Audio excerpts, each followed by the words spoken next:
Catholic social doctrine is I think, distinctive, perhaps even unique way of thinking about the human condition in its public dimensions: culture, politics, economics, society. Catholic social doctrine, which begins in its formal sense in 1891 with Pope Leo XIII and his foundational social encyclical Rerum Novarum, analyzing the new things of the Industrial Revolution, the new democracies, the world after the old regimes of the previous centuries, and continuing through John Paul II. Catholic social doctrine has four foundational principles. The principle of personalism, or what we would call in a more secular vocabulary, the human rights principle. What's that? All right thinking about society, culture, politics, and economics begins with the inalienable dignity and value of the individual human person. Does not begin with the tribe, does not begin with the gender group, does not begin with the political party, does not begin with the economic class. It begins with the dignity and value of the human person. Secondly, and immediately complementing that, the principle of the common good. I should live my freedom in such a way that it contributes not simply to my aggrandizement, but to the common good of society as a whole. I come to the fullness of my freedom through living it in such a way that it enhances the freedom rightly understood of others. Third principle, articulated first by Pope Pius XI in 1931, the principle of subsidiarity. We would call it the principle of civic association, or the pluralist principle. This was articulated against totalitarianism, and specifically against Mussolini's definition of totalitarianism. Everything within the state, everything for the state, nothing outside the state. Pius XI said, no, that's wrong.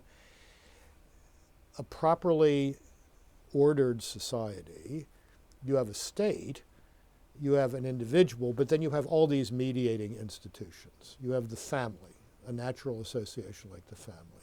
You have what we would call today voluntary associations: church, business, labor unions, social groups of all sorts, Boy Scouts, Girl Scouts, you name it. And these are essential to the proper functioning of both society and the health of the individual, because it's in those natural associations and voluntary associations that we learn how to live freedom for the common good. Nobody learns that from the state. You learn that in your family, you learn that in your school, you learn that in your scout troop, you learn that in your church, or your synagogue, or your mosque. These in-between institutions have an integrity that the state is there to protect, it's not to crush. And then the fourth principle of Catholic social doctrine, articulated by John Paul II, is the principle of solidarity. There must be, in a properly functioning society, a bond between people that is more than legal, that is moral and cultural.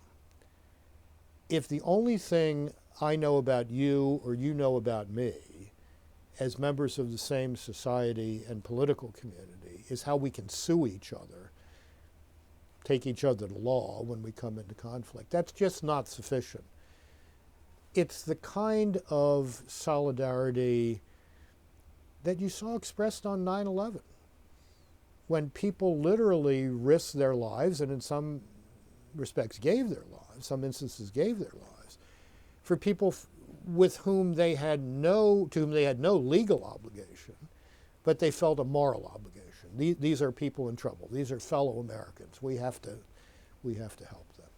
So, personalism, common good, subsidiarity, solidarity, the human rights principle, the common good principle, the communitarian principle, the anti-totalitarian principle, and the principle of civic friendship. Because civic association and those voluntary associations and natural associations like the family can only thrive if there's a special kind of friendship going on there. So that's the structure of Catholic social doctrine. And the social doctrine asks us to think through questions of public policy through the prism of those four principles. Does this proposed policy recognize the dignity and value of every human life from conception till natural death? Does it advance the common good, or is it simply scratching somebody else's back? Does it foster civic association and free associations of individuals? And is it an expression of that civic friendship which is essential to the proper functioning of society?